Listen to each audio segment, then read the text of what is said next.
नमस्कार विद्यार्थियों, मैं पुनः अपने समंकों के चित्रमय प्रदर्शन का भाग 2 यहाँ पर लेकर के उपस्थित हूँ। यह जो है वो शोध प्रविधि का विषय है। मैं डॉक्टर समीक्षा चंद्राकर। आज मैं आप लोगों को यहाँ पर बतलाने वाली हूँ कि समंकों का चित्रमय प्रदर्शन कैसे किया जाता है। मैंने आपको पूर्व के अध्याय में यह बतलाया था कि चित्रों के ये निम्नलिखित प्रकार होते हैं, जिसको कि एक विमा चित्र, द्विविमा चित्र और त्रिविमा चित्र। ये सारा मैंने आप लोगों को पहले ही भाग में बतलाया था। तो आइए देखते हैं कि एक विमा चित्र क्या है। एक विमा चित्र में सामग्री का प्रदर्शन करने के लिए केवल एक माप की लंबाई और ऊंचाई ही उपयोग में लाई जाती है। इसमें परिमाप का महत्व होता है, इसलिए इसको परिमापक चित्र भी कहते हैं। और इस प्रकार ये एक विमा चित्र के अंतर्गत सबसे पहला है रेखा चित्र। रेखा चित्र किस प्रकार निर्मित किया जाता है, तो यहाँ पर निम्नलिखित बातों को ध्यान में रखा जाना चाहिए कि रेखा चित्र में दो रेखाओं के मध्य का अंतर समान होता है। रेखा चित्र में मोटाई का कोई इशू नहीं होता है, चौड़ाई या मोटाई का। और पदमाला में पदों का मूल्य केवल रेखाओं के द्वारा दर्शाया जाता है और चित्र के किसी एक कोने में पैमाने का माप दे दिया जाता है। इसमें रेखाएं आड़ी या खड़ी जैसे चाहे वैसे खींची जा सकती है और इस तरह से इसमें पदों का जो मूल्यों का हम तुलनात्मक अध्ययन कर सकते हैं। यहाँ पर मैंने एक प्रश्न यहाँ पर रखा है कि एमए की कक्षा में 10 छात्रों का वजन निम्नानुसार है और इसको एक उपयुक्त रेखा चित्र में हम इसको कैसे समझा सकते हैं। तो आइए हम देखते हैं कि कैसे हमने यहाँ पर रेखा चित्र में, तो देखिएगा कि बस ये सीधी सरल रेखाएं हैं और इनके मध्य में देखिए समान अंतर है, ठीक है। और यहाँ पर पैमाना जो है वो क्या दर्शा रहा है, 1 सेंटीमीटर जो है वह 10 किलोग्राम को दर्शा रहा है। तो इस तरह से हम अपने समंकों को, सामान्य समंकों को हम देखिए कैसे एक सरल रेखा चित्र के माध्यम से इसको हम यहाँ पर एक्सप्लेन कर रहे हैं। दूसरा जो प्रकार है वो है सरल दंड चित्र। यह भी रेखा चित्र के जैसा ही है, इसमें अंतर होता है कि यहाँ पर जो रेखाओं की चौड़ाई व मोटाई इसमें दिखाई देती है, जिसके कारण वो आकर्षक लगने लगता है ना। और पर इस चीज़ का ध्यान रखेंगे जब इस हम चित्र को हम बनाएंगे तो हर जो दंड चित्र है उसकी मोटाई समान होनी चाहिए और उनके जो पदमाला के प्रत्येक रेखा में अंतर भी क्या होना चाहिए, सामान्य होना चाहिए। तो आइए देखिए कैसे हम सरल दंड चित्र बनाते हैं। तो यहाँ पर एक प्रश्न है कि बीए अंतिम वर्ष में एक विद्यार्थी है जिसको विभिन्न विषयों में ये अंक प्राप्त हुए और इन अंकों को कैसे हम सरल दंड चित्र के अंतर्गत हम एक्सप्लेन करते हैं। तो देखिए कैसे उसने यहाँ पर हम लोगों ने एक सरल दंड चित्र के माध्यम से, और देखिए कैसे ये हर पदमाला की मोटाई जो है वो समान है और हर पदमाला के बीच का अंतर भी क्या है, समान है। तो इस प्रकार से हम इस प्राप्तांकों को हमने एक दंड चित्र के माध्यम से हमने यहाँ पर बतलाया है। तो ये है सरल दंड चित्र। फिर आता है बहुचित्र। बहुचित्र, यदि आपके समंकों में एक से अधिक गुण हैं तो ऐसे तथ्यों का प्रदर्शन करने के लिए, ऐसे समंकों का प्रदर्शन करने के लिए बहुचित्र को हमको अपनाना चाहिए। तो यहाँ पर एक चीज़ ध्यान रखेंगे कि यह जो गुण होना चाहिए वो समान होना चाहिए, है ना।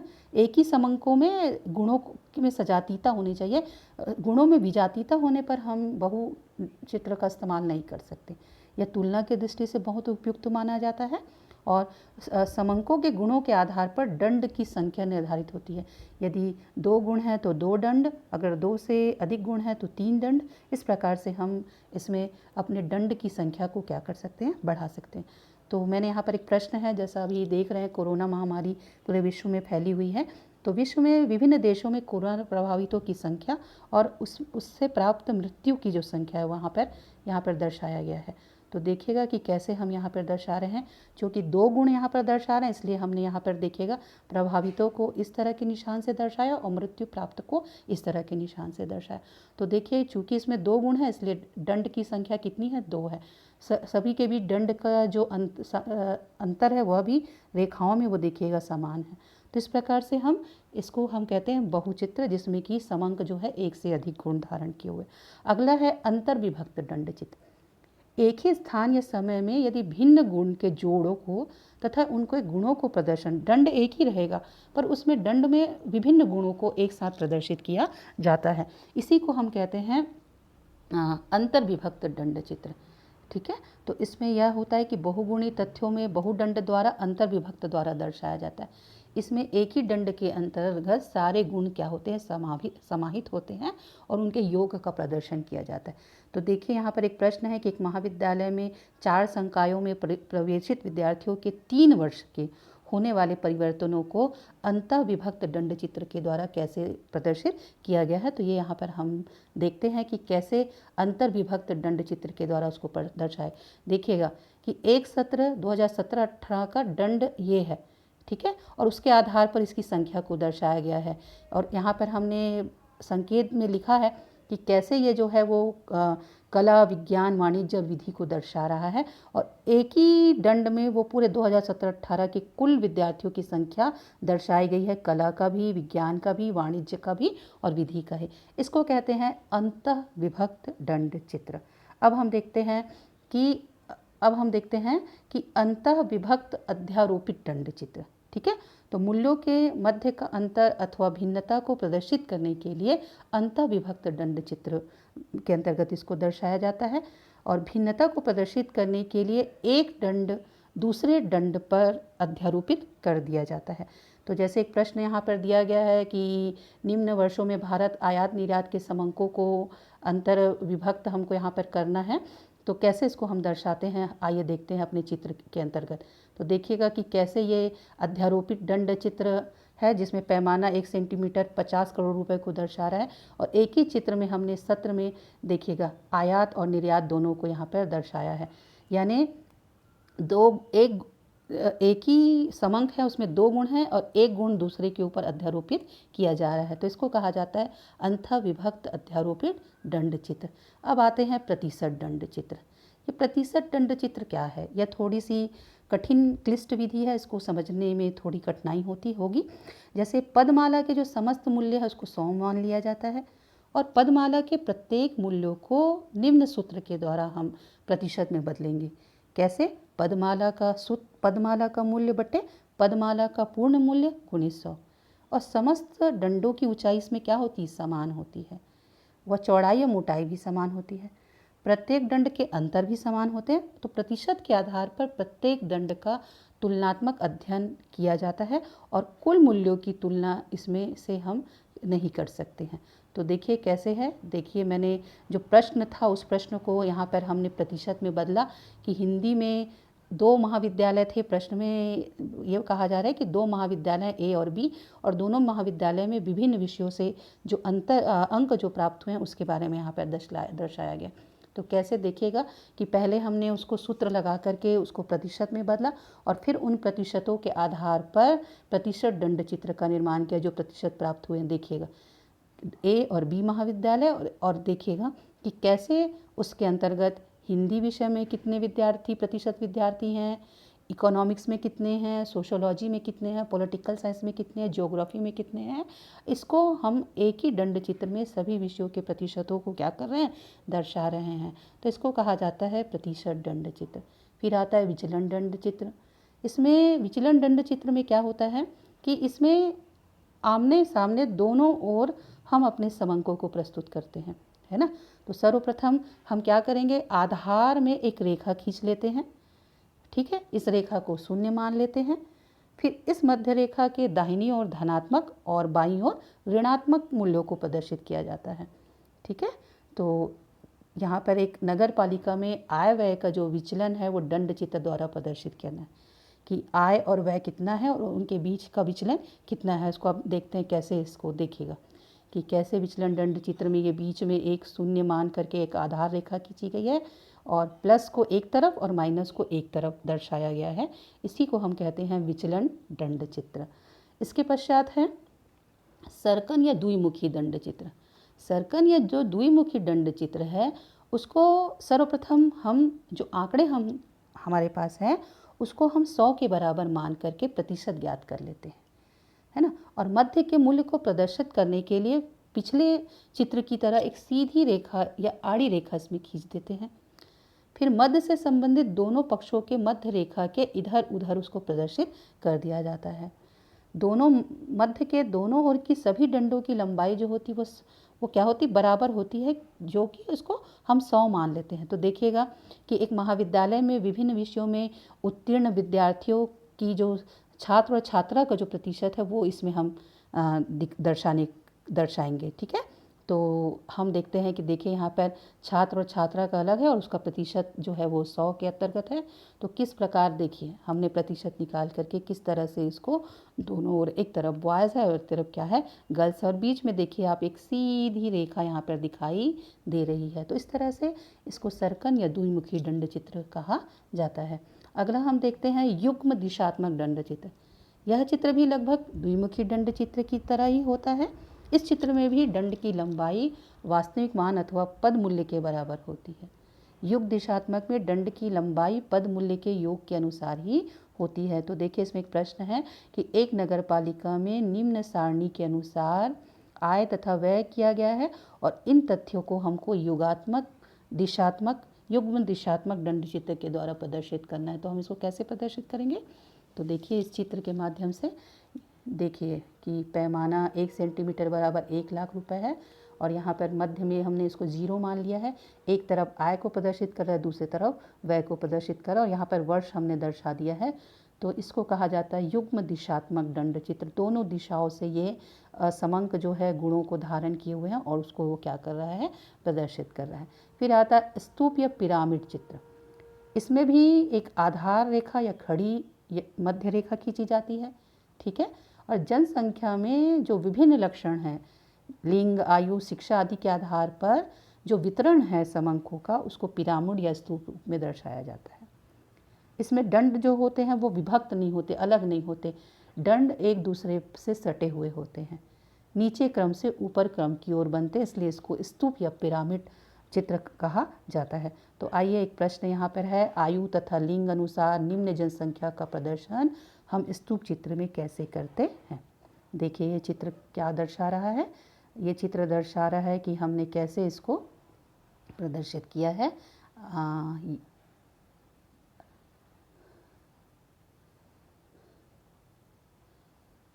ये ठीक है, इसमें एक तरफ स्त्री पुरुष है और एक तरफ स्त्री है और दोनों की जो प्रतिशत है वो यहाँ पर दर्शाया जा रहा है। कितने उम्र के हैं, 0 से 9, 10 से 19, 20 से 29, इस तरह से, और इसमें वो कितनी संख्या पुरुषों की और स्त्रियों की है ये दर्शाया। तो ये है एक विमा चित्र के ये विभिन्न प्रकार। अब हम चलते हैं द्विविमा चित्र। द्विविमा चित्र क्या कहता है? द्विविमा चित्र में दो विस्तार ऊंचाई चौड़ाई के द्वारा तथ्यों का प्रदर्शन किया जाता है, अर्थात लंबाई के साथ साथ चौड़ाई भी मूल्यों को दर्शाती है। एक विमा चित्र में चौड़ाई या मोटाई को स्थान नहीं दिया जाता था, यानी केवल उसकी जो लंबाई होती थी वही मूल्य को दर्शाती थी, पर इसमें जो है वो चौड़ाई भी किसको दर्शाती है, मूल्य को दर्शाती है। तो इसको हम कहते हैं द्विविमा चित्र। ठीक है, तो इस प्रकार ऊंचाई और चौड़ाई के निश्चित माप के कारण इन चित्रों को क्षेत्रफल चित्र भी कहते हैं। तो द्विविमा चित्र के कौन कौन से प्रकार है? आयताकार चित्र, वर्ग चित्र और वृत्त चित्र। ठीक है, रेक्टेंगल, स्क्वायर और सर्कुलर।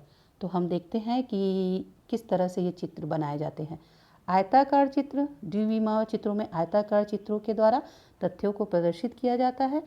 चित्रों की लंबाई गुणा चौड़ाई पदों के मूल्य या संख्याओं के बराबर होती है। इसमें भी आयताकार चित्र 3 प्रकार के होते हैं: साधारण आयताकार चित्र, विभाजित आयत चित्र और प्रतिशत अंतर विभक्त आयत चित्र। ठीक है, तो साधारण वृत्त चित्र जो केवल एक ही चीज़ को दर्शा रहा हो, विभाजित यानी एक ही बॉक्स में एक सिरा एक गुण को और दूसरा जो भाग है वो दूसरे गुण को दर्शाता है, और प्रतिशत दंड चित्र में एक ही बॉक्स के अंतर्गत हम उसी तरह से फिर प्रतिशत निकाल करके 100 मान करके अनुपात निकालते हैं, फिर प्रत्येक पद का प्रतिशत ज्ञात करेंगे। और इस चित्र में लंबाई तो प्रत्येक पद की बराबर होती, किंतु चौड़ाई जो होता है वो कुल माप के अनुपात में होता है। तो आइए हम देखते हैं कि कैसे हम इसको निर्मित करते हैं। ठीक है,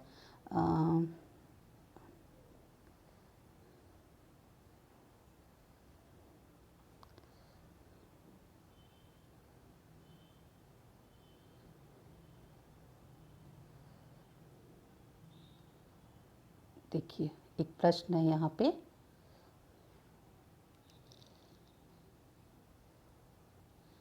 एक प्रश्न है जिसमें प्रतिशत दंड चित्र को क्या किया गया है, प्रदर्शित किया गया है कि देखिए कैसे हम भो एक जो बजट है उसमें भोजन, वस्त्र, मकान, किराया, शिक्षा, विविध बचत किस तरह से इस प्रतिशत दंड चित्र के अंतर्गत दर्शाया गया है। परिवार ए और परिवार बी यहाँ पर दर्शाया गया है और इसका प्रतिशत निकाल करके यहाँ पर मैंने प्रतिशत निकालने का भी यहाँ पर मैंने एक नियम है वो यहाँ पर मैंने आप लोगों को दर्शाया है।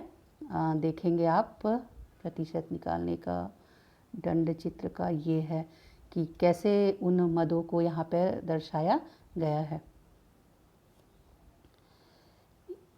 Some technical reason please ignore it, sorry. बहुत ये देखिएगा ये कैसे यहाँ पर दो परिवारों के मासिक आय को आयत वित्त चित्र द्वारा प्रदर्शित करना है और यहाँ पर ये आपको सूत्रों के माध्यम से इसको दर्शाया गया है। तो आइए हम देखते हैं कि कैसे ये दर्शाया गया है प्रतिशत आयत चित्र के द्वारा। और दूसरा है वर्ग चित्र। वर्ग चित्रों का प्रदर्शन भी उस समय किया जाता है जबकि पदमाला का कुछ मूल्य अधिक बहुत बड़े होते हैं, यानी समंक जो होते हैं बहुत बड़े होते हैं, जिसको कि दंड चित्र में समझा पाना बहुत कठिन होता है। तो ऐसे समय में हम किस में चले जाते हैं? वर्ग चित्रों में चले जाते हैं। तो देखिए 5 श्रमिकों की मासिक मजदूरी को किस प्रकार से वर्ग चित्र में समझाया गया है। सबसे ज़्यादा 6400 रुपये पाने वाला, बी जो है 4900 रुपये पाने वाला, फिर 3600 रुपये पाने वाला, फिर 100 रुपये और फिर 64 रुपये पाने वाला। तो इस प्रकार देखिए यहाँ पर किस तरह से उसको क्या किया गया है, दर्शाया गया है। अब आता है, ये तो हो गए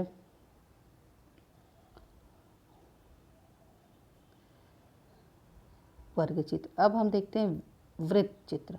वर्ग चित्र तथा वृत्त चित्र दोनों परस्पर समान होते हैं। दोनों में केवल किसका अंतर होता है? आकृति का। वृत्त चित्र बनाने में सरल होता है और देखने में आकर्षक भी होता है। यहाँ पर मैंने देखिएगा 2 प्रकार का, एक तो है साधारण वृत्त चित्र। इसमें भी वर्ग चित्र निर्माण के प्रारंभिक चरणों का ही अनुसरण किया जाता है। सर्वप्रथम तथ्यों का वर्गमूल ज्ञात कर लिया जाता है और वर्गमूल को फिर हम क्या करते हैं, उसका व्यास मान करके इसका जो गोलाई है उसका निर्धारण किया जाता है। तो ये कहलाता है। फिर आता है उप विभाजित या अंतर विभाजित वृत्त चित्र। उप विभाजित में सभी मदों के जो योग हैं वो 360 के बराबर मान लिया जाता है और उसी प्रकार से प्रत्येक वृत्त में मद को क्या किया जाता है? प्रदर्शित किया जाता है। दूसरा जो बात है ध्यान रखने वो योग्य वो यह है कि उप विभाजित जो वृत्त चित्र में प्रत्येक मद का मान कोण में गणना करके ज्ञात किया जाता है तथा वृत्त के प्रत्येक मद को कोण के मान के रूप में प्रदर्शित किया जाता है। इसको हम निम्नलिखित उदाहरण से समझ सकते हैं कि 2 परिवार के व्यय की निम्नलिखित जो विभाजित वृत्त चित्र है उसको इस तरह से प्रदर्शित किया जा सकता है। इसमें बहुत व्यय के मद हैं और परिवार एक में इतने रुपए हैं, उसका इतना अंश, उसकी हमने संचयी आवृत्ति निकाल करके हम देखिए कैसे इसको अपने चित्रों के माध्यम से प्रदर्शित करते हैं। देखिएगा ए परिवार और बी परिवार को कैसे हमने प्रतिशत निकाल करके इसको वृत्त उप विभाजित वृत्त चित्र के अंतर्गत दर्शाया गया है। ठीक है, इसको पाई चित्र भी कहा जाता है। अक्सर आप लोगों ने देखा होगा जब बजट के अंतर्गत इसी तरह से इसी चित्र के द्वारा बजट के विभाजन को क्या किया जाता है, समझाया जाता है। तो ये है वृत्त चित्र। इसके बाद आता है त्रिविमा चित्र।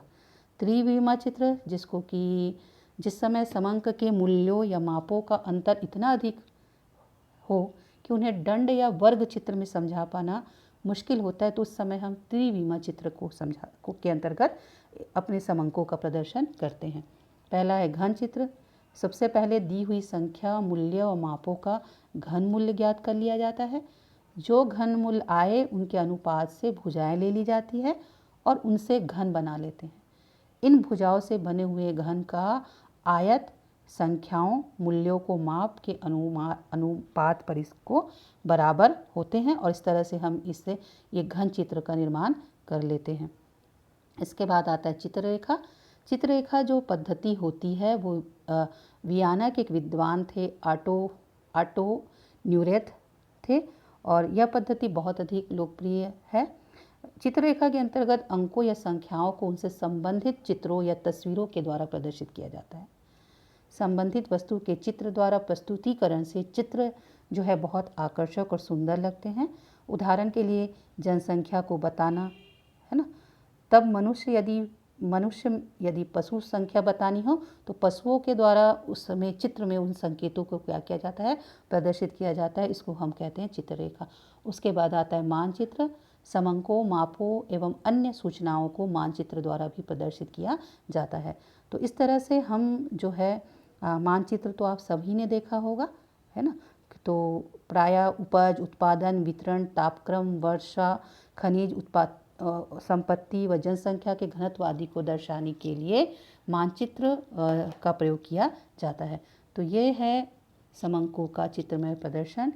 कितने प्रकार के चित्र होते हैं और हम अपने समंकों के आधार पर इनमें से किस प्रकार के चित्र को अपने समंकों को उसमें प्रदर्शित करेंगे।